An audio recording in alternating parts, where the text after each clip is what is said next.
Je vois bien Israël, très très bien. Bonjour les amis, comment allez-vous? Eh ben, on peut commencer, hein. Shavua tov.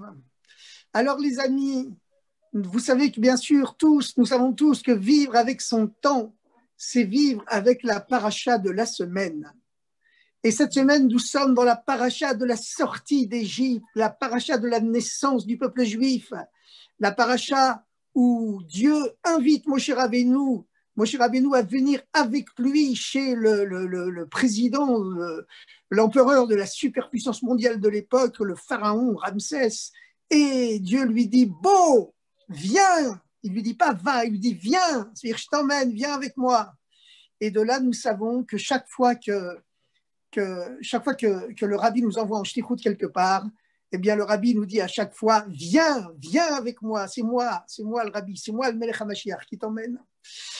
Eh bien, les amis, c'est donc une grande paracha, puisque c'est la paracha de la sortie d'Égypte, à l'issue de cette fameuse plaie, cette fameuse 10e plaie, la mort des premiers-nés, qui est survenue à minuit, minuit, ce n'est pas une heure ordinaire, minuit, hein, minuit, l'heure du crime, comme le dit le proverbe fameux et universel. Et d'ailleurs, on peut se demander, et il y a de quoi se demander, et d'ailleurs, tous les commentateurs du monde se sont demandé, y compris le rabbi, hein, dans le Likutei Sichot Gimel, le troisième, comment se fait-il que Moïse, a-t-il éprouvé le besoin de prévenir le pharaon de l'heure à laquelle viendrait la 10e plaie, la mort des premiers-nés? Dans les 9 premières plaies, on ne trouve jamais que Moshe, tel un chef de gare extrêmement précis, excusez-moi, tel un rabbi Yeke, ait éprouvé le besoin de prévenir le pharaon à quelle heure viendrait la plaie. On a trouvé ça ni pour la première plaie, le sang, ni pour la deuxième, les grenouilles, ni pour la troisième, les poux, ni pour les sauterelles et ni pour aucune. Pourquoi d'un seul coup, Moïse, éprouve-t-il le besoin, et si c'est un besoin, ça veut dire que c'est un devoir, c'est une obligation, ça fait partie de sa mission, de prévenir le pharaon de l'heure à laquelle viendra, de l'heure à laquelle s'abattra la mort de tous les premiers-nés d'Égypte? Quel rapport entre l'heure de minuit et la mort des premiers-nés? Les premiers-nés, ils auraient pu mourir à 1 heure du matin, à 1 heure de l'après-midi. Bon, c'est vrai que la nuit, pour ce cas-là, c'est mieux que le jour. Mais quand même, pourquoi minuit précisément? Voilà, ça c'est vraiment une question. Parce que dans la Torah, vous savez, rien n'est laissé au hasard, tout est précis. Pourquoi Moshe Rabbeinu a-t-il prévenu le pharaon de l'heure de minuit? Alors, au point que s'il ne l'avait pas prévenu, la plaie n'aurait pas pu venir. Et puis, deuxième question,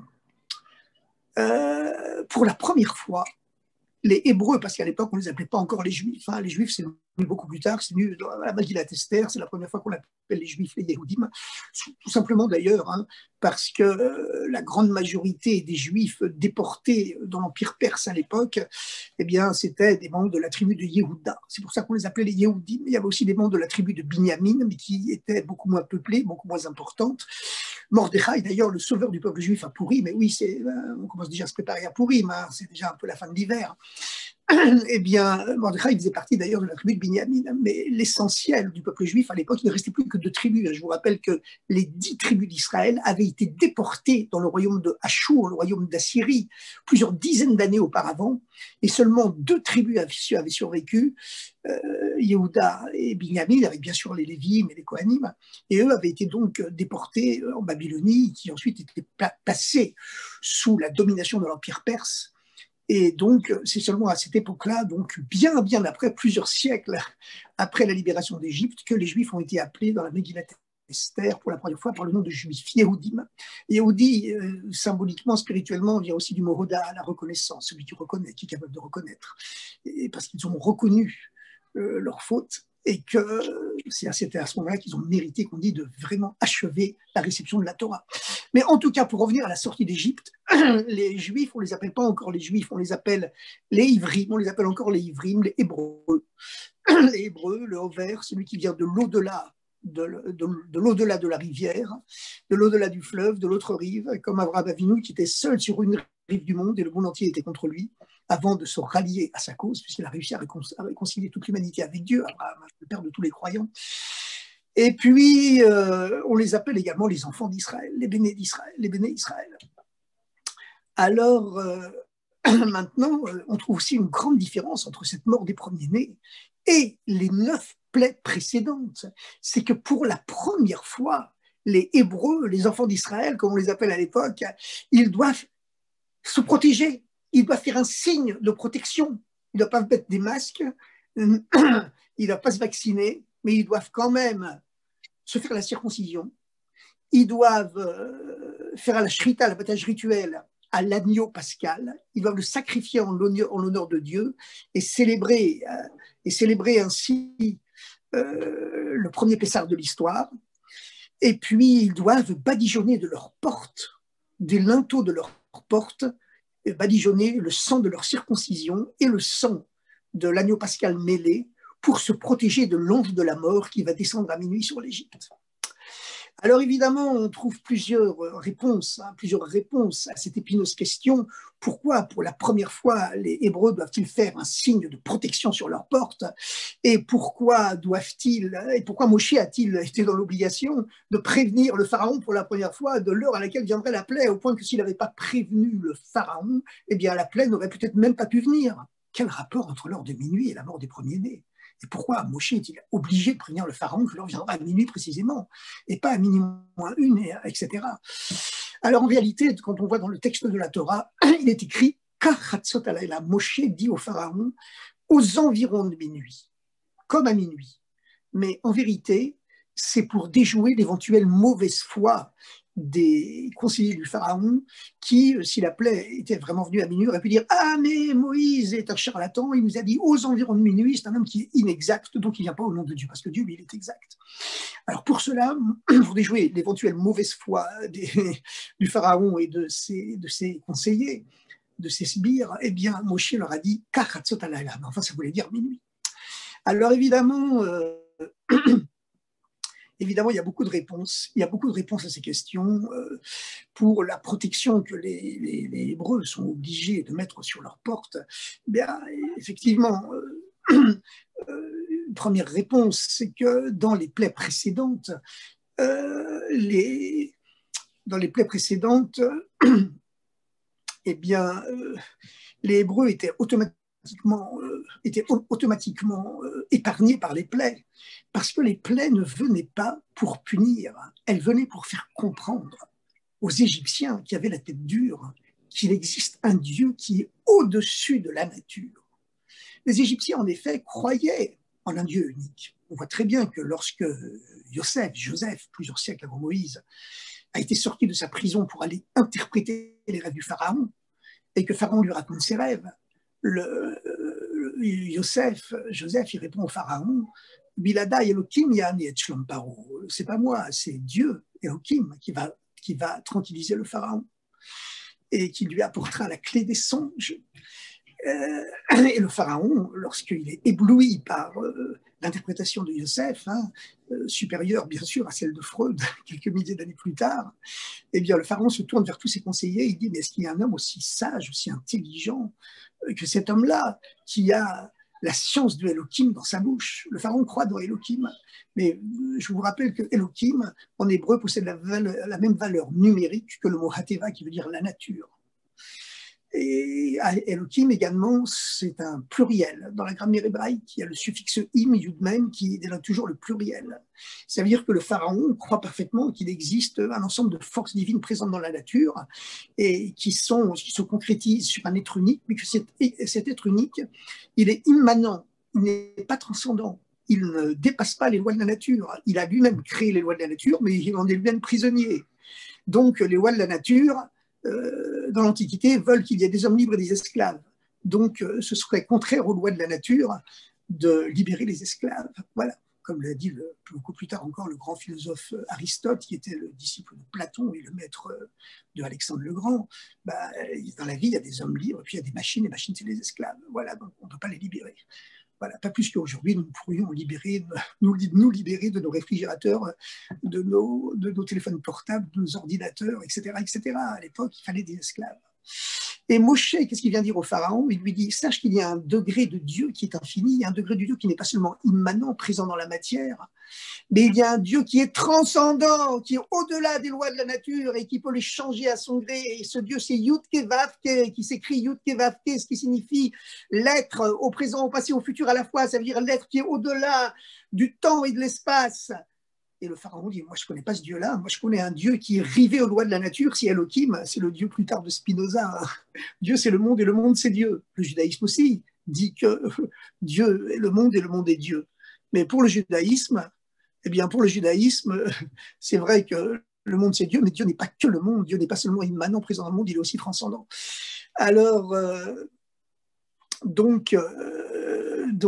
voilà, finalement, les plaies, elles ne venaient pas pour punir les Égyptiens, elles venaient pour leur faire comprendre qu'il y a un niveau de Dieu qui est au-dessus de la nature, c'est Yud-Ke Vav-Ke, et que par conséquent, les esclaves doivent devenir des hommes libres, c'est comme ça. Voilà, le rabbi a d'ailleurs dit dans un Farbringen que Abraham Lincoln, le président américain qui a mené la guerre de sécession pour libérer les esclaves, méritait le titre de Chassid Umot Haolam, de Chassid des peuples du monde, juste des nations. Le pharaon, Moïse, Moshe voulait aussi en faire un Chassid Umot Haolam, un juste des nations, mais c'était très très dur, il avait la tête dure. Alors évidemment, la Chassidoute te donne des explications en nous disant que quelque part, ce n'était pas complètement la faute du pharaon, ce n'était pas complètement sa faute, parce que le pharaon, eh bien, c'est l'empereur d'Égypte. Et comme nous l'avons déjà dit la dernière fois, la source spirituelle de l'Égypte, ce n'est pas le nom du Dieu transcendant, Yud-Ke Vav-Ke, comme les habits juifs, dont la source est Yud-Ke Vav-Ke. La source spirituelle de l'Égypte, c'est seulement le nom de Elohim. Et même seulement les deux dernières lettres du nom de Elohim, le Yud même, dans lesquelles la lumière divine est la plus voilée, la plus obscurcie. Et la preuve, c'est que Mitzraïm se décompose en deux termes. Metzar, qui veut dire l'oppression, la limite, du Yud et du Mem, Mitzraïm, Metzar, Yud Mem. Donc le pharaon il est incapable de comprendre le niveau du Yud-Ke Vav-Ke. Et quand Moshe Rabbeinu, qui était plein de bonne volonté, et plein d'humanisme et plein d'universalisme, a voulu l'expliquer intellectuellement et moralement, éthiquement, spirituellement, pourquoi il fallait libérer les esclaves, eh bien, le pharaon, c'était impossible pour lui de comprendre. C'est le niveau de Yud-Ke Vav-Ke, lui, son âme, c'est le Yud même, les deux dernières lettres seulement du don de Elohim. Et même le Yud même, lorsqu'elle descend pour donner la vie à l'Égypte, elle se trouve en état d'oppression, d'exil obscur. C'est Metzar Yud même, l'oppression de Yud même, donc il n'est pas capable de comprendre ce que c'est le Yud-Ke Vav-Ke. Donc les plaies, c'était des plaies pédagogiques. Elles ne venaient pas pour punir les 9 premières plaies. Elles venaient pour faire prendre conscience aux Égyptiens qu'il y a un Dieu au-dessus de la nature, au-dessus du monde qui existe, un Dieu transcendant et pas seulement immanent. Et comme les Égyptiens intellectuellement, émotionnellement étaient incapables de l'accepter, eh bien, on a été obligé de changer d'attitude et de frapper. Voilà, envoyer les plaies. Et on voit ça très bien que ces plaies n'ont pas un caractère punitif, mais uniquement pédagogique, essentiellement pédagogique. À diverses reprises, le Moshe explique au pharaon, les man teda, afin que tu comprennes. Bezot teda, avec ça tu vas comprendre. Bavour teda, pour que tu comprennes. C'est pas pour te faire du mal, c'est pour te faire comprendre. Par contre, la 10e plaie, la mort des premiers-nés, elle vient plus pour faire comprendre quoi que ce soit. Hein. Les premiers-nés, ils vont mourir, ils seront morts, ils ne pourront plus rien comprendre. Donc, à ce moment-là, c'est très différent. Et les Hébreux doivent faire un signe de protection, parce que dans ce cas-là, le pharaon, il aurait pu dire, attendons. Ne dites pas vous-même, les Juifs, les Hébreux, que l'essentiel, c'est l'action. Or, même si les Juifs, intellectuellement, les Hébreux, vous les enfants d'Israël, le pharaon aurait pu dire cela, vous les Hébreux, les enfants d'Israël, c'est vrai que vous êtes intellectuellement, culturellement supérieurs à nous, puisque vous croyez déjà dans le grand nom de Dieu transcendant au-dessus de la nature, le Shem Havayel, le nom du Yud-Ke Vav-Ke, alors que nous ne croyons que dans Elohim. C'est vrai, mais sur le plan des actes, vous les Hébreux, vous êtes comme nous, vous pratiquez l'idolâtrie comme nous, car en Hébreu, en Égypte, malheureusement, les Hébreux s'étaient adonnés aussi à l'idolâtrie. Ils étaient comparables, voilà, à certains qui croient en Dieu, mais qui, en même temps, ils se disent, bon, ben, c'est quand même plus sûr, une bouée de sécurité. On a aussi notre petite idole de poche, parce que Dieu, il est grand, mais peut-être qu'il est loin, tandis que l'idole, elle est là, puis elle est matérielle, on peut la voir.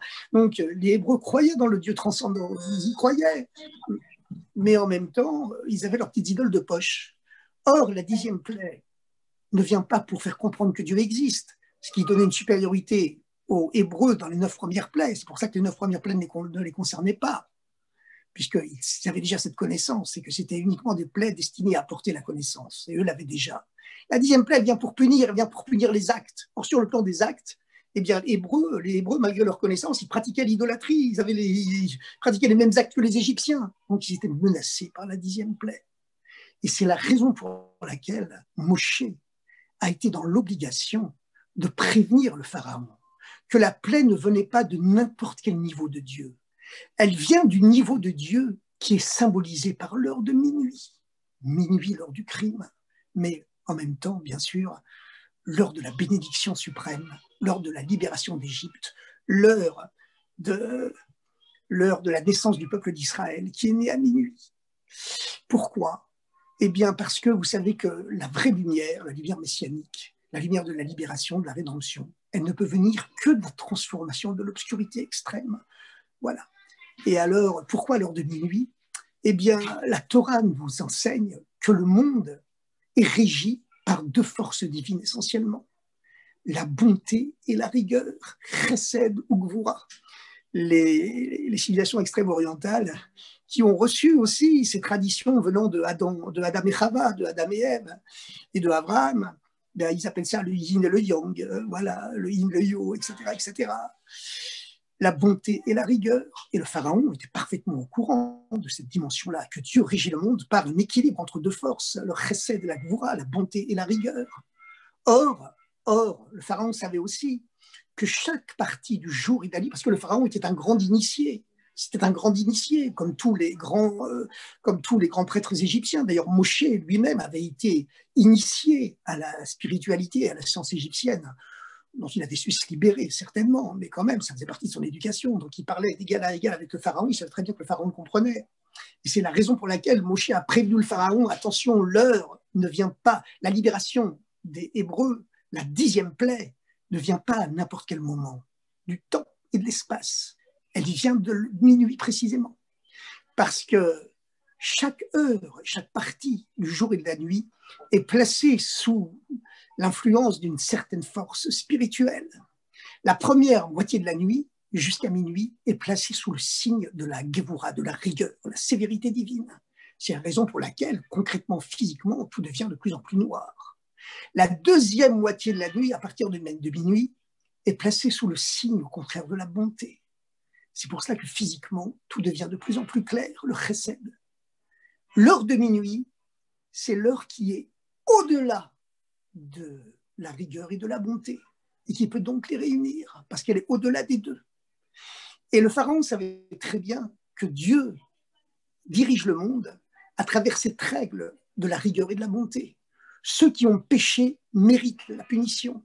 Les Hébreux, ayant pratiqué l'idolâtrie en Égypte, malgré leur connaissance de Dieu, donc ils étaient encore plus coupables que les Égyptiens sur un certain plan, eh bien, ils méritaient la punition en même temps que les Égyptiens.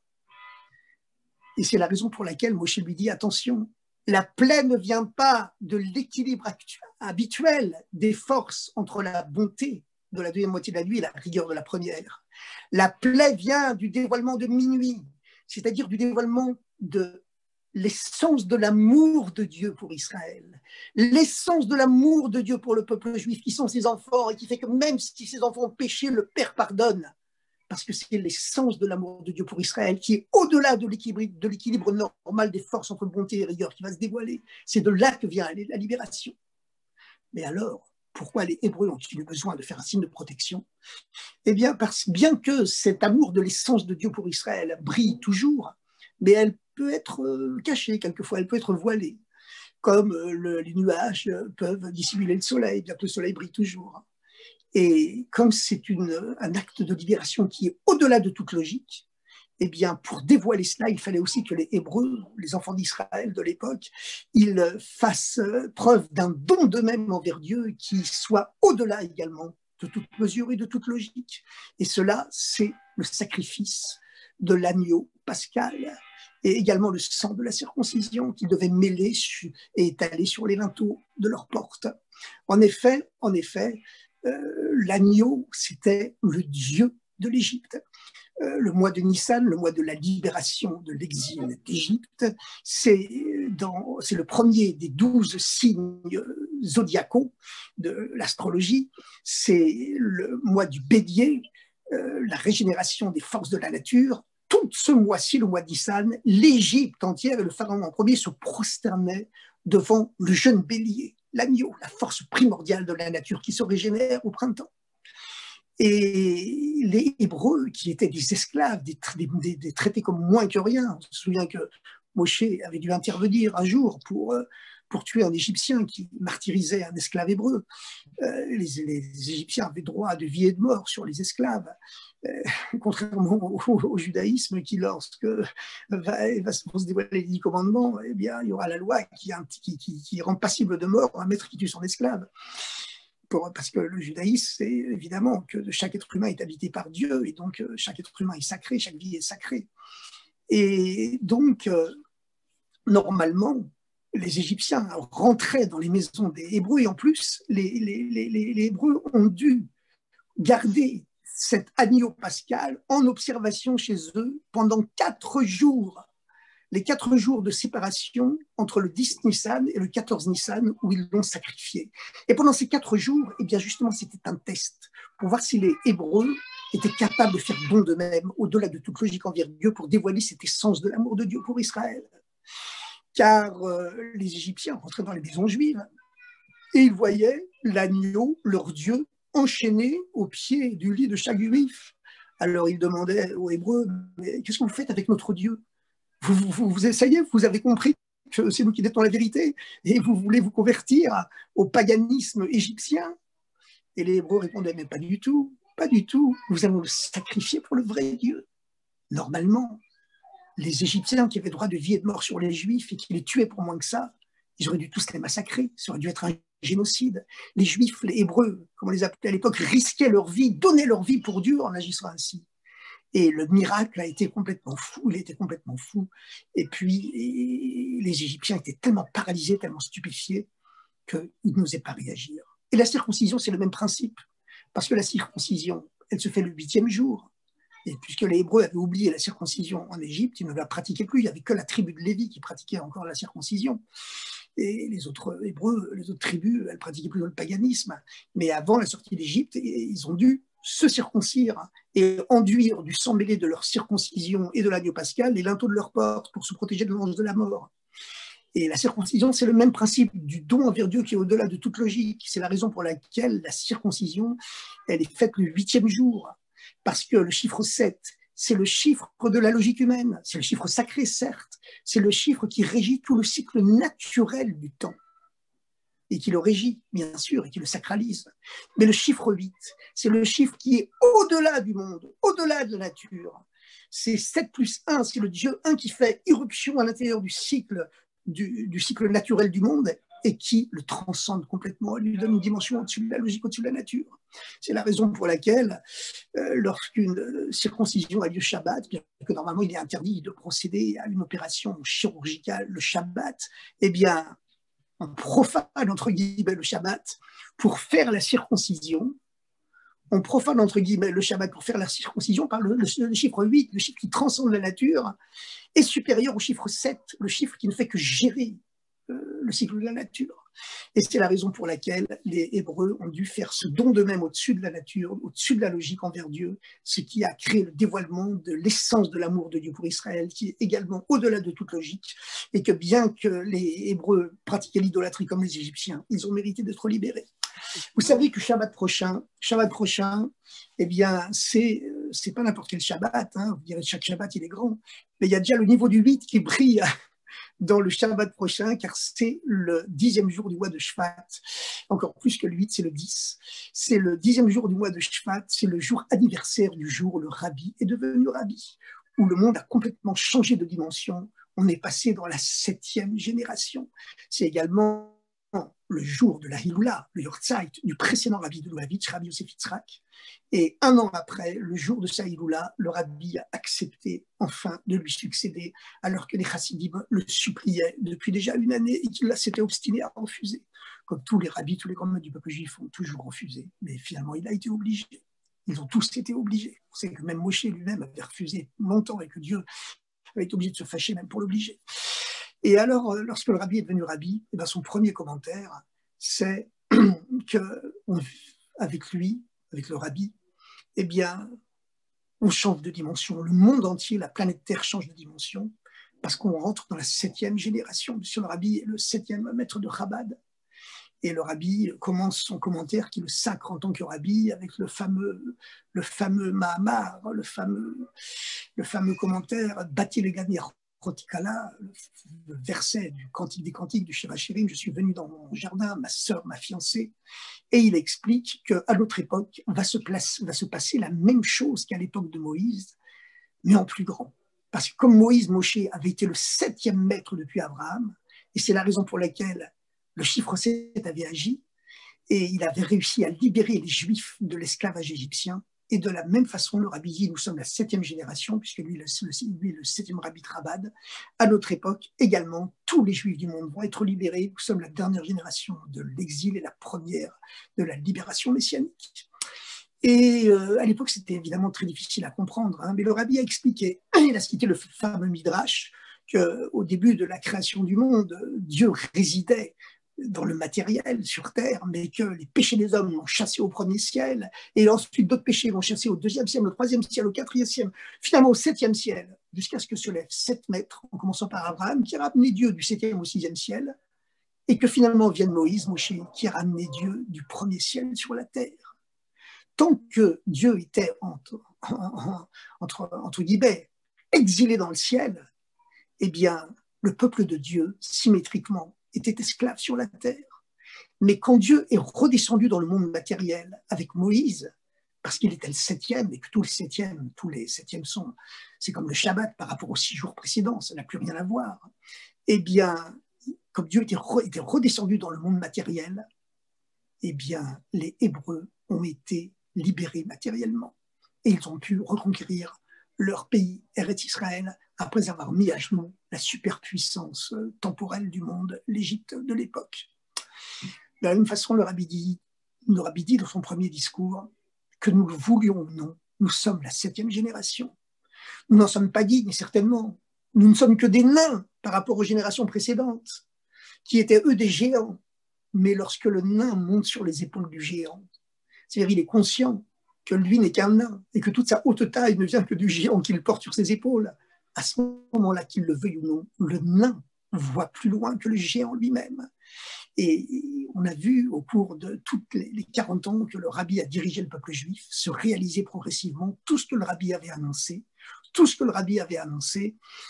Je vous donne un petit exemple, hein. Là je vais devoir conclure, peut-être on en parlera plus en détail la prochaine fois, mais vous vous souvenez qu'il y a 30 ans, ça fait exactement 30 ans, hein, c'était également au mois de Shvat, il y a 30 ans, il y a eu la fameuse guerre du Golfe, et alors que plus personne n'osait se rendre en Eretz Israël, que toutes les compagnies aériennes avaient arrêté leur vol sur Eretz Israël, que le gouvernement israélien lui-même semait quelque part malheureusement la panique en obligeant chaque citoyen à porter un masque à gaz et à avoir une chambre étanche pour lui, en prévision des missiles à tête chimique et bactériologique que l'Irak s'apprêtait à envoyer sur Israël, et qu'il y a eu cette fameuse réponse du rabbi, un groupe d'hommes d'affaires qui passait pour recevoir le dollar du dimanche et qui avait dit au rabbi qu'ils avaient annulé leur voyage en Israël à cause de la situation, puisque toutes les compagnies aériennes du monde, mis à part elle avaient annulé leur vol sur Israël et que plus aucun touriste du monde n'osait y aller, mis à part quelques juifs français exceptionnels, comme d'habitude, grâce à Dieu. Eh bien, le rabbi a répondu très calmement, non seulement vous irez en Eretz Israël actuellement, mais vous ferez une publicité maximale pour que tout le monde se rende en Israël actuellement, parce que Eretz Israël, c'est l'endroit le plus sûr du monde. Et les masques à gaz, il n'y aura pas besoin de s'en servir, mais les armes chimiques, il n'y aura pas d'armes chimiques. Mais vous maintenez votre position 2 jours avant la guerre. Mes positions, répond le rabbi, ne sont pas fondées sur des considérations stratégiques, militaires ou géopolitiques. Elles sont fondées sur le fait que Eretz Israël, c'est l'endroit béni par excellence. C'est le lieu du temple de Jérusalem. Et surtout, dit le rabbi, c'est l'endroit où vivent 5 millions de juifs. Donc, c'est une terre qui est protégée, c'est l'endroit le plus sûr du monde. Et on le voit 30 ans plus tard, dans cette pandémie mondiale qui terrorise la planète, quel est l'endroit le plus sûr du monde où tout le monde se fait vacciner avant tout le monde? C'est Eretz Israël.